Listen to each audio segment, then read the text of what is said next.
Hamıya salam, videoma xoş gəlmisiniz. Deməli, artıq ixtisas seçimi nəticələri elan olundu və universitetə qəbul olan hər kəsi təbrik edirəm. Sizə uğurlu bir universitet həyatı, kəsirsiz bir universitet həyatı arzu edirəm. Mən də bu gün universitet haqqında danışmaq istəyirəm. Əsasən isə mən müəllimlər haqqında danışmaq istəyirəm. Deməli, mənim bu universitet oxuduğum 4 il boyunca, yəni çox vaxt həqiqətən normal müəllimlər çıxdı qabağıma, amma bir-iki dəfə oldu ki, yəni bir neçə dəfə oldu ki, belə biraz problem yaşadığımız müəllimlər də oldu və sizə indidən bunu deyim ki, uşaqlar, yəni universitetə gedəcək olanlar, belə bir şey var da, deyirlər işte mağazada hər zaman, məsələn satıcıya deyirlər, müştəri hər zaman haqlıdır. Bu universitet üçün də belə bir söz deyə bilərəm ki, tələbə hər zaman haqsızdır. Həqiqətən, yəni mən bu 4 il boyunca gördüm ki, universitetdə nə olursa, yəni bir müəllimlə necə bir problem yaşayırsansa, hər zaman haqsız tələbə olur. Sən çıxıb haqqını falan tələb eləyəcəksən, müəllimə qarşı çıxacaqsan, yox. Elə bir şey yoxdur. Ona görə də müəllimləri yola verin bir şəkildə, yəni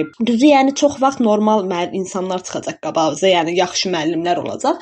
Ümid edirəm ki, hər zaman yaxşı müəllim olsun, amma bir neçə dəfə olar ki, birazcıq belə əsəbinizi pozan, nə bilim, dərs işində sizə sıxıntı çıxaran, arxasıca çox danışıb söyə biləcəyiniz müəllimlər də çıxa bilər. Onlar da bir şəkildə yola verin. Zaten onsuz da qurtaracaq universitet, bir də görməyəcəksiniz o müəllimləri falan. O şəkildə. Mən də bu gün burada universitet həyatı boyunca sıxıntı yaşadığımız müəllimlər haqqında danışmaq istəyirəm. İndidən deyim ki, oxuduğum universitet, ixtisas, bunlar haqqında məlumat verməyəcəm. Çünki müəllimlər haqqında danışacağam deyə bir şəkildə o müəllimlər bilinsin istəmirəm və heç kəsin də adını çəkməyəcəm. Yəni bu gün universitetdə problem yaşadığımız müəllimlər və müəllimlərlə nələr yaşamışıq, həmin müəllimlərlə nələr yaşamışıq, onlar haqqında danışacağam. Deməli, haqqında danışacağım birinci müəllim. Bu müəllim deməli bizə uzun bir müddət dərs dedi universitetdə və ilk dəfə elə birinci kursda gəlmişdi. Və baxın, görün ki, necə oldu. Təsəvvür edin, birinci kursa başlamışıq. Yəni biz heç birimiz hələ heç nə bilmirik də, hələ çox yeniyik, universitet həyatını yeni görürük və ilk dərs günlərindən birində idi də. Müəllim gəldi, girdi dərsə və o zamana qədər də hani 1-2 dənə müəllim görmüşük və ilk zamanlarda da demək olar ki, müəllimlər çox dərs keçmir də. Yəni girirlər, çünki biz tələbə hələ yeni başlamışıq da, yəni nə olduğunu anlamaya çalışırıq falan. Belə bizlə danışırlar, işte biraz universitet sistemi necə işləyir, yəni oxuduğumuz universitetdə necə dərs keçirik, nəyi necə eləyəcəyik, bunlar haqqında birazcıq öz fənləri haqqında məlumat verirlər. Hani ürəkləri istəyirsə dərsdə keçirlər biraz, amma hani ilk günlər, yəni ilk 1-2 gündürsə, yəni bunu çox da dilə gətirmirlər də dərs işini. Sadəcə belə tələbələrlə falan söhbət edirlər. Bu müəllim də gəldi, girdi dərsimizə. İndi biz də həvəsliyik, hamımız oturmuşuq qabaq sıralarda və 2 qrup birləşmişdik. Elə bil ki, mühazirə dərsidir və yəni mühazirə dərsi necədir? İndi bilməyənlər üçün deyim. Universitetdə bir mühazirə dərsi var, bir də seminar dərsi var. Mühazirə dərsində müəllim gəlir, sizə dərsi keçirir. Yəni ancaq müəllim dərs keçirdi, o danışır sizə. Siz qeydiyyat aparırsınız, müəllimə qulaq asırsınız o şəkildə.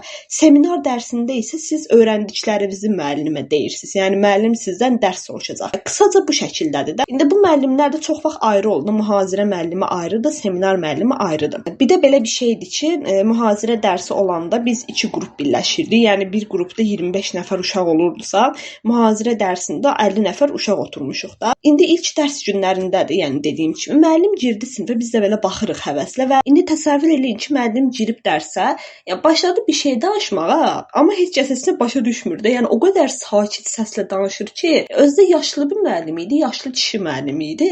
Belə başlayıb belə vı. Ya həqiqətən belə lağa qoymaq kimi olmazmı? Amma bu şəkildə bir şeydir də. Danışdı bir şey, biz də belə baxırıq müəllimin üzünə, yəni heç bir şey eşitmirik də. Sonra bir də gördük ki, müəllim markeri aldı əlinə, lövhədə başladı bir şeylər yazmağa. Sən demə, müəllim dərs başa salırmış bizə. Amma biz heç bir şey eşitmirik deyə müəllimin nə vaxt dərsi keçdiyini anlamamışıq belə. İndi həmin vaxtda qrupda 1-2 dənə uşaq, belə ürəkli uşaq çıxdı deyir ki, bəs müəllim, zəhmət olmasa biraz daha yüksək səslə danışa bilərsiniz. O da deyir ki, yaxşı, amma danışmadı da qətiyyən. 2 dəfə təsəvvürlü uşaqlar çıxıb dedi ki, biraz yüksək səslə danışın. Çünki yəni arxa partaya qədər doludur da, yəni qrup. Arxa partaya qədər uşaqlar oturub. Mən özüm 3-cü partada oturmuşdum, amma heç bir şey eşitmirdim o müəllimdən. Nəysə o dərs keçdi. Yəni biz müəllimin lövhədə yazdıqlarını, yəni şəxsən mən özüm lövhədə yazdıqlarını köçürdüm dəftərimə, amma 1 qram da olsun heç də başa düşmədim. Ondan sonra biz həmin fənnin seminar dərsinə getdik və o seminar dərsində o qədər belə gördüyümüz müəllimdən tamamilə fərqli bir müəllim çıxdı ki qabağımıza. Yəni başqa bir müəllim idi və əvvəlki dərsdəki müəllimdən tamam fərqli idi. Belə çox tatlış, minnoş, belə bizlə danışdı, işte biraz universitet haqqında, birinci kurs haqqında danışdı. Yəni, tam olaraq tələbələrin ehtiyacı olan müəllimdir. Birinci kursun ilk günlər ehtiyacı olan müəllim o idi də, yəni o şəkildə danışdı zat. Sonra bizə dedik ki, bəs siz bundan əvvəl mühazirədə idiniz. Bizə dedik ki, hə müəllim, bəs biz heç nə başa düşmədik o dərsdən, yəni bir şeylər qeyd eləmişik, amma anlamadıq da.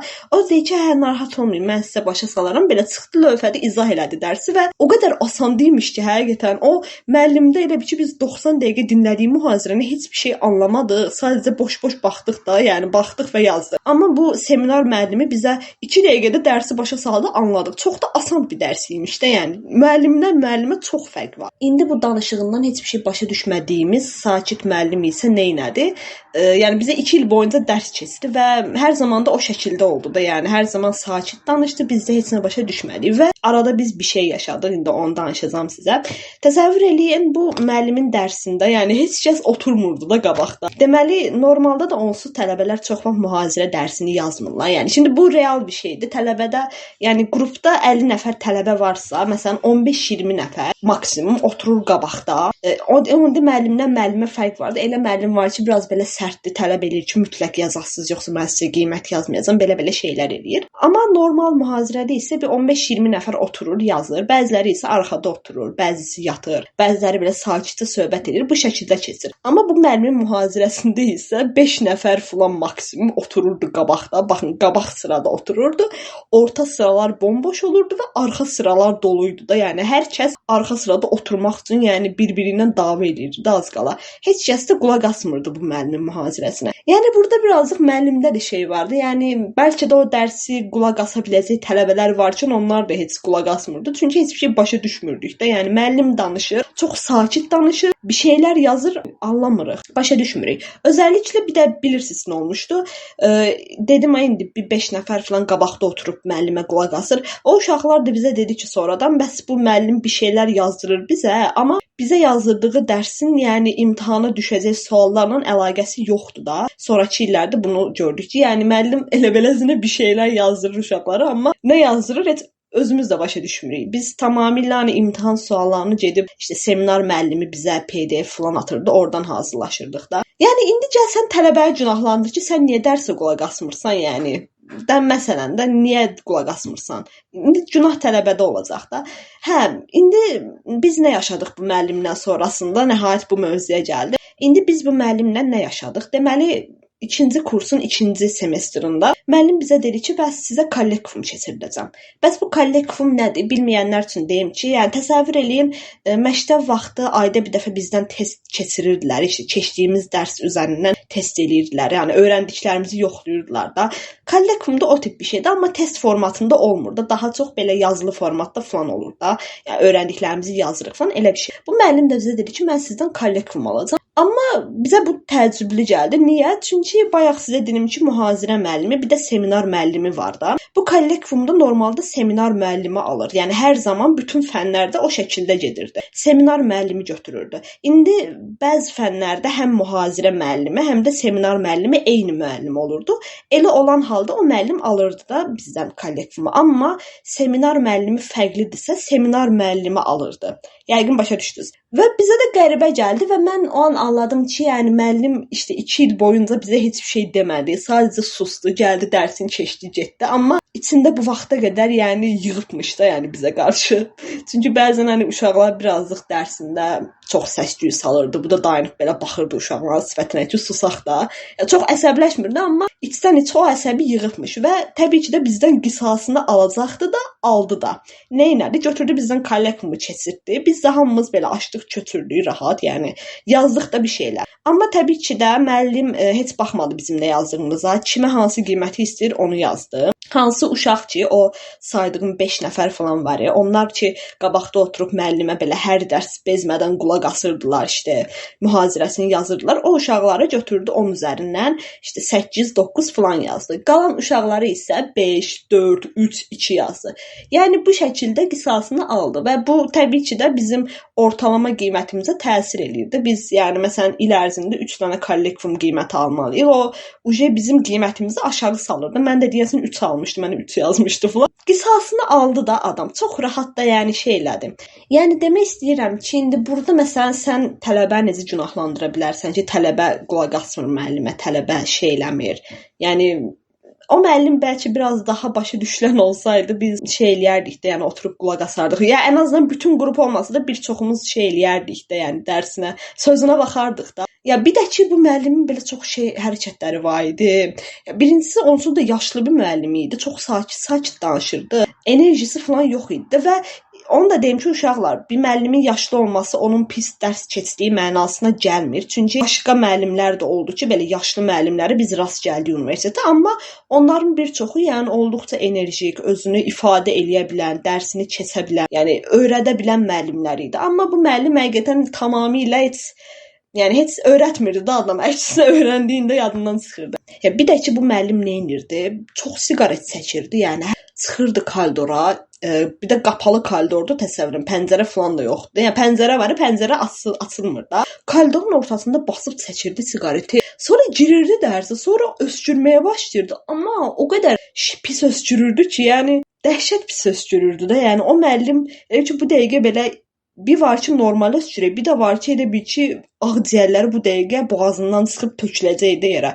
O şəkildə bir öskürək idi də. Yəni təsəvvürlə mən müəllim öskürməyə başlayanda belə qorxurdum ki, birdən nəsə olacaq da, bir şey falan başına gəlir. Amma yəni olmadı, amma həqiqətən o da belə narahat edirdi də adamı. Bir də belə bir şey də var idi ki, biz bu müəllim haqqında indi atıramda məsələn başqa bir dərsdə oturmuşuq. Bizdən bir müəllim soruşurdu ki, falan fənnin müəllimi kimdir? Biz də deyirdik ki, bu müəllimdir. O da deyirdi ki, hə, o müəllim çox savadlıdır, çox ağıllı adamdır falan. Ya bilsən necə, mən o müəllimin savadsız müəllim olduğunu demirəm ki, adam onsuz da yəni professor birisidir. Yəni onun bir savadı var ki, ora qədər gəlib çıxıb. Mən bunu qətiyyən rədd etmirəm. Amma yəni o savadını bizə ötürəcək halda deyil də artıq. Ya artıq o savadını biz görə bilmirik. Yəni bizə ötürə bilmir. Başa düşürsüz? Yəni ona görə də sonra kimsə deyir ki, işte o müəllim çox savadlıdır, çox yaxşıdır falan. Belə baxırıq ki, yəni tamam da amma biz o müəllimin dərsini heç başa düşmürük də. Ona görə biraz belə tərəflər də olurdu arada, belə şeylər də olurdu. Nəysə də bu müəllimlə söhbətimiz bu qədər. Qısacası yəni müəllim 2 il boyunca dərsini qulaq asmadıq və axırda bizdən intiqamını aldı və sonrasında dərs keçmədi bizə. Yəni qutardı o müəllimlə işimiz. İndi isə haqqında danışacağım ikinci müəllim. Bu müəllim bizə mülki müdafiə dərsi keçirdi. Dərsin adını dedim nəyə görə? Çünki müəllimin özü, yəni tam bir universitet müəllimi deyildi əslində. Adamın özü hərbiçi idi, yəni hərbidə işləyirdi və gəlib universitet tələbələri mülki müdafiə keçirdi. Mülki müdafiə də birazcıq daha belə hərbiyə yaxın bir dərsdə, yəni orada keçdiyimiz şeylər, necə desəm, məsələn, atıramda kimyəvi bombalar haqqında keçirir, tutaq ki, belə fövqəladə hallardan necə qorunmaq lazımdır, belə şeylər keçirir. Ona görə o müəllim gəlib bizə o dərsi tədris edirdi. İndi burada bir problem varmı? Yox. Amma müəllimin özü çox bizə problem çıxardırdı. Yəni təsəvvür edin, dedim indi hərbiçi müəllimdir, amma adam elə bir ki, universitetə deyil də əsgərliyə gəlib. Sanki biz bunun əsgərləriyik. Bizdən elə rəftar edirdi ki, yəni çox pis qorxurduq da o müəllimlə. Çünki həqiqətən sanki əsgərlikdəymiş kimi bizdən davranırdı. Həqiqətən elə davranırdı. Təsəvvür edin, ilk dərs günü, bu indi biz artıq birinci kurs deyildik də bu bizdə dərs keçəndə. İndi təsəvvür gəlib müəllim dərsə, tamam da yəni sən biraz ciddi bir müəllim ola bilərsən, bəzi qayda qanunların ola bilər. Mən bunu problem eləmirəm, yəni belə müəllimlər də gördük, amma normal şəkildə dərsimizi keçirdik də. İndi bu müəllim gəldi, işte bizə dedi ki, bəs mən telefonları falan istəmirəm stolun üstünə qalsın, söndürün, qoyun partanın altına. Okay, bunu dedi. Həmin vaxtda da qızlardan birinin telefonuna zəng gəldi. Olur da indi dərsin ortasında, bəlkə uşağın yadından çıxır, bəlkə bilərək açıq qoyub telefonu, amma telefona zəng gəlir və söndürürsən də, söndürüb qoyursan. Və bu da ilk dərs günüdür. Belə dərs başlayalı 5-10 dəqiqə olub da. Tam da bu telefon söhbəti gedirdi ki, uşaqlardan birinin telefonuna zəng gəldi və müəllim bilsiz nə elədi? Bir dənə qışqırmaq qışqırdı. Ayda, yəni həqiqətən qorxunc bir qışqırmaq idi. Yəni Təsəvvür edin, yekə bir kişi var qabağımızda, atamız yaşında bir kişi. Normalda adamın atası falan üstünə belə qışqırsa, adam biraz bir şey olar da. Bu da bir də hani müəllimdir, plus hərbiçi bir müəllimdir və üstümüzə qışqırır. O qədər belə tırsmışdım ki, belə yerimdən atlanmışdım da, həqiqətən çox pis qışqırmışdı.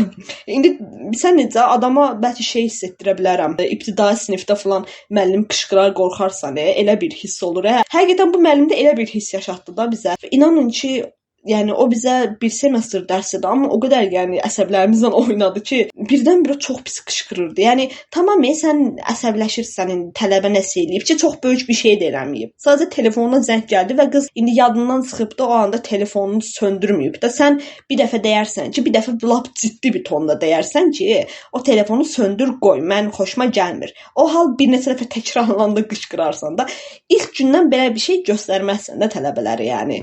Və də qorxutdu da bizi. Sonra nə bilim, o müəllim bir neçə dəfə də belə elirdi. Ya birdən-birə əsəbləşindi və o qədər pis qışqırırdı ki, adamın üstünə. Qorxurdum da cidden. Və təsəvvür edin, biz uşaq qorxudan müəllim dərsə girməzdən qabaq belə hamımız telefonlarımızı söndürürdük. Bir-birimizə deyirdik ki, bəs telefonumu söndürmüsən, qoy partanın altına, müəllim görməsin. Xəbərdarlıq edirdik. Nəysə, bu telefon məsələsi qırağı. Lap deyək ki, müəllim haqlıdır da bunda. İndi zaten normal olan budur. Tələbə dərsdə telefonla oynamamalıdır. Nə bilim, telefonun səsi çıxmamalıdır. Okey də, burada deyək ki, haqlıdır da müəllim. Başqa bir şey də olmuş. Deməli, kollektiv söhbəti oldu yenə. Belə ki, biz mühazirə dərsindəyik. Bu müəllim bir də həm mühazirə, həm də seminarda bizə dərs deyirdi. Mühazirə dərsində oturmuşuq. Bu da starostaya dedi ki, bəs bizim kollektiv vaxtımız nə vaxtdır? Normalda da uşaqlar kollektiv vaxtı necə olur? Çox vaxt müəllim deyirdi. Demək olar ki, hər zaman müəllim uşaqlara deyir ki, bəs uşaqlar filan tarixdə kollektiv olacaq, siz hazırlaşın, gəlin, bu vaxta qədər oxuyun, qutarın filan. Bizə deyir də bunu, müəllim bizə deyir kollektiv vaxtını. Starosta da elə bir ki, müəllim soruşdu ki, bundan bizim kollektivimiz nə vaxtdır? Müəllim soruşdu. Ya, starosta dedi ki, bəs müəllim, siz bizə vaxt deməmisiniz də. Bunun, yəni birdən-birə bir dənə beyni söndü ki, adam belə baxdı özəni 50 nəfərin içində də qızın üstünə bir dənə qışqırır. Dedi ki, sən necə starostasan? Sən niyə gəlib mənə demirsən ki, mən işte müəllim biz kollektiv keçirməliyik, siz mənə vaxt təyin eləyin. Sən niyə özün mənə vaxt istəmirsən falan. Amma yəni o qədər çox bərbad bir üslubda dedi ki, bərbad bir tonda dedi ki, yəni o qızın hani ağzına sıçdı da yəni o an. Həqiqətən ya qız kollektiv vaxtı deməyib də sənə ki, sən deməlisən bunu. O deməli deyil. Qız təzəli özünü zorla saxladı. Yəni o an toxunsan gəlib hönkür-hönkür ağlayacaq. Yəni təsəvvür eləyin, hani bir də 50 nəfərin qabağındadır. Sizin belə qabağınızda bir müəllim, atanız yaşında bir müəllim sizin üstünüzə qışqırır. Özdə çox mənasız bir şeyə görə. Ya o an çox güclü bir psixologiyan olmalıdır ki, sən belə özünü sakit saxlayasan da ağlamayasan və qız təsəvvür eləyici ağlayırdı da, yəni ağlamaya başladı ki, müəllim o şəkildə bir reaksiya göstərdi. Çox pis reaksiya göstərdi. Yəni biz də hamımız oturmuşuq qorxudan səsimizdə çıxmır. Yəni durub bir şey deyə bilmərik onsuz da, yəni desək hamımız gedəcəyik. Deməli müəllim də bu şəkildə əsəbləşdi. Yəni indi əsəbləşən müəllimlər də görmüşəm. İndi hətta belə səsini yüksəldən, çox belə özündən çıxanlar falan da olub, yəni. Amma bu başqa bir səviyyədir. Yəni burada təsəvvür elə ki, sən indi böyük bir insansan və başqa bir böyük insan səni başqalarının qabağında çox mənasız bir şeyə görə, yəni səni yerin dibinə salır da. Ki nəyə görə? Çünki kollektivin vaxtını niyə soruşmamısan məndən? Ya o şəkildə səni cəmaətin qabağında yerin dibinə salır və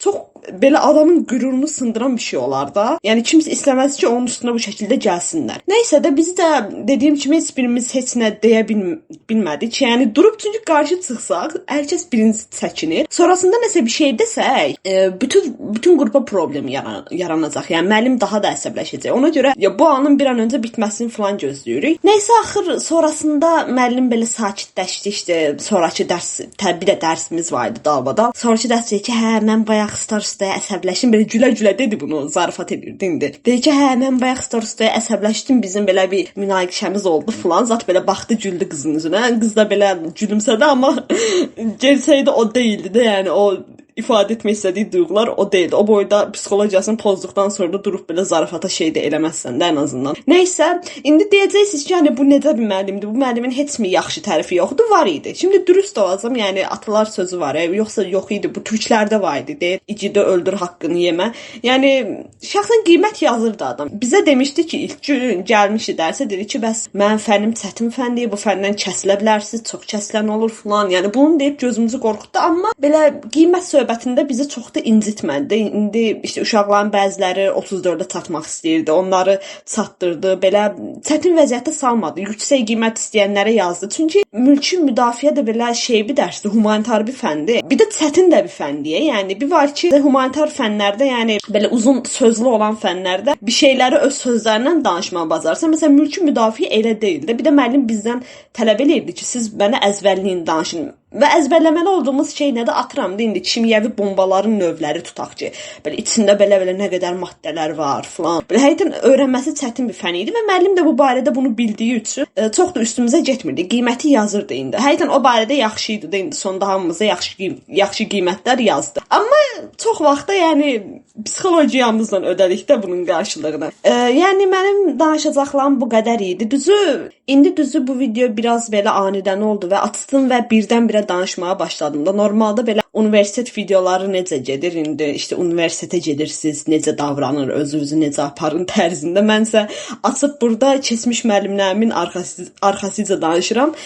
Amma belə deyim ki, yəni buna da hazırlıqlı olun və təbii ki, bütün müəllimlər belə deyil. Mən məsələn də indi bir 30-40 müəllim dərs deyibsə bu 4 il boyunca, onlardan indi ikisidir ki, biraz belə problem çıxardan tərəfləri var idi və bu müəllimlər də özlərində yəni çox pis insanlar deyirlər təbii ki də.